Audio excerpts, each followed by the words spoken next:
Ever since I started dating my boyfriend, my hair ties kept vanishing. My friends joked he was building a shrine, but what they found later made me question everything about him. My hair ties have been disappearing ever since I started dating my boyfriend, and now my friends think he's either building a secret shrine of me or stealing small things as a prelude to stealing bigger ones later. About a month ago, I became official with a guy named Tim. Tim is great, really responsible, honest, has a good career, etc. So far, our relationship has been great aside from the fact that since I met him, my scrunchies have started going missing. It sounds stupid, I know, but I always scrunchies throughout my apartment. I use them every day and like them to be easily accessible. I have some in my bathroom, both of my bedrooms, my living room, my car, etc. I probably had 20 plus scrunchies randomly dispersed throughout. I'm down to 6, 3 of which were in my car. At first, I thought maybe I just lost 1 or 2, but before long, I noticed that entire stashes were missing. It's gotten annoying because anytime I go to reach for one, it's just gone. For example, I have a drawer under my sink where I had kept around 5 scrunchies. Sounds crazy, but I tend to take them, tie my hair back, do something else, and take it out in a different room. This assured me I would always have one on hand in the room I usually need them most. I return 5 to this stash on Sundays when I clean, if they got moved. The drawer now has none. The only factor in my life that has changed is my boyfriend. My dog doesn't bother them, but even if she had somehow gotten into drawers and taken to eating them, we'd probably be in the petty yard right now because 14 scrunchies is quite a lot. I don't think anyone is breaking in to steal my scrunchies. I know I haven't lost this many. Is my boyfriend secretly a ferret? What could he possibly be doing with all of these scrunchies? My friends are joking that he has a shrine of me in his closet. One friend thinks that he's stealing them to test if I notice when things go missing and has plans to steal more, which has me sort of sketched out. He's never in my apartment alone, but he's somehow finding enough time to be alone to do this and for me not to notice. Does anyone have any ideas? I was going to confront him, but I don't want to accuse him of something so silly. But I also just don't get it.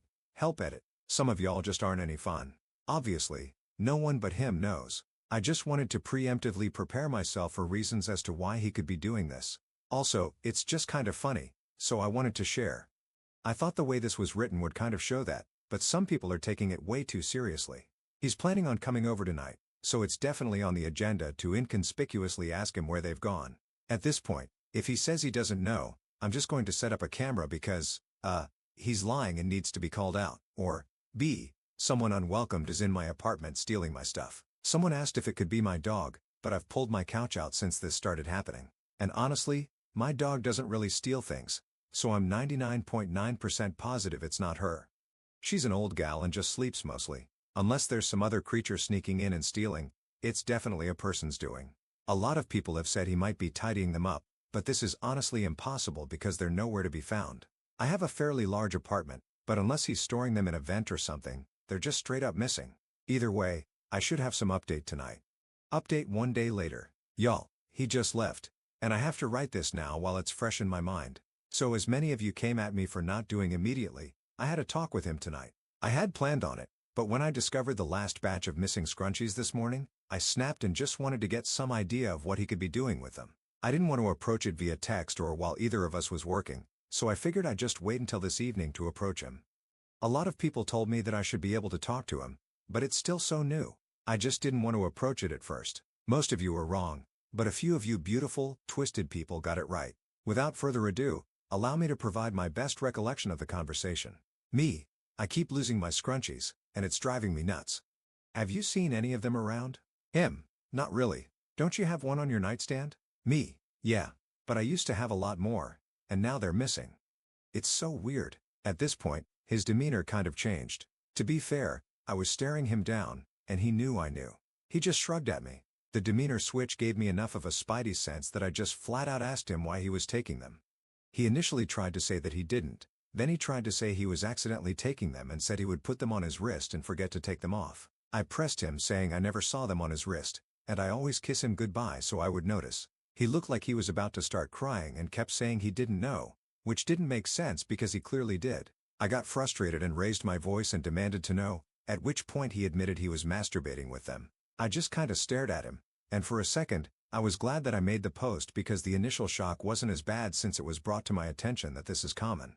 I had him explain, and he said that one night early on, he was at my place and we had made out, but I told him I didn't want to have sex. He shimmied away to the bathroom and had looked around for something to use as lube, I only had scented lotions around, and he was worried I'd noticed that he smelled like them. So he chose the next best thing, which I guess was my ultra plush towel scrunchie. After he defiled my poor scrunchie, he apparently panicked and rinsed it out and put it in his pocket. I guess this experience ignited something within him because he started taking them to relieve himself with.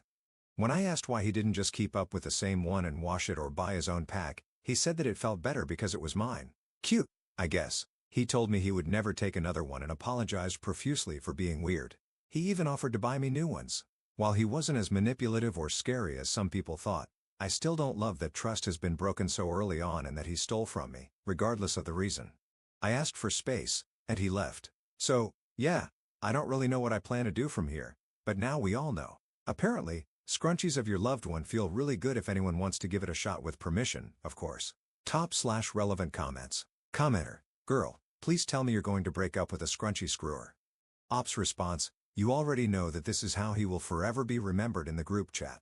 Unfortunately, men always do crazy things to me, and I'm known as the girl who dates the crazy men. We now have bodies in the river guy, laxatives in your pasta guy, squirrel guy, and our newest addition, the scrunchy screwer. Next guy has big shoes to fill. Commenter 2: Wait, what? We need all the tea on the others with these nicknames. Ops response: Okay, here's the rundown. Bodies in the river. My first boyfriend broke up with me when I was 18. The guy was really weird and gave off serial killer vibes, but never towards me, so I was naive and let it go. Right before we broke up, he talked about killing his dad and coworkers. He said he was a sociopath and never even loved me, was just used to me. I gingerly ended things and called the police. He also hit me around this time, which was a no-go for me. One specific thing that happened was us going to walk around a river in our city, and he said something to the effect of, I wonder how many bodies are in there. Bet a lot of people went missing, ended up in there, and were never found. Laxatives in your pasta guy. I dated this guy a year later. It started off weird because he pressured me into dating him by walking girls around my work. I worked at a coffee shop and telling me how in demand he was and how valuable his time was. I, again, was naive and dated him. He started cooking for me a few months in, which I thought was cute, but I was constantly sick, and he would gaslight me and tell me I wasn't actually sick, just being dramatic. I ended up going to a doctor who evaluated me for an eating disorder and accused me of taking laxatives all the time based on the symptoms I had shown. I told him I never did that, and he started evaluating me for domestic abuse. Turns out the guy was putting laxatives in my food to make me sick. Don't know why, but I recently met his other ex-girlfriends who had the same symptoms, so he's still going strong. He also bought me a vape and encouraged me to start vaping, telling me it was zero nicotine juice. I found the bottle, and it was actually salt nicotine and was super high. I can't remember the dosage, but definitely not zero. He just liked getting people to ingest things, I guess. This guy still trash talks me to all of our hometown, which people are happy to tell me about to this day. Squirrel guy. I have a deeper recount of this on my page since it was sort of recent. This is also the left me behind in a mass shooting guy. Just to touch on both of those, I helped an injured squirrel, and this guy sat me down with his father who degraded me and called me names because of it. We were also at a place where a mass shooting took place, and he took off and pushed me away from him when I tried to catch him. All in all, I'd choose some winners.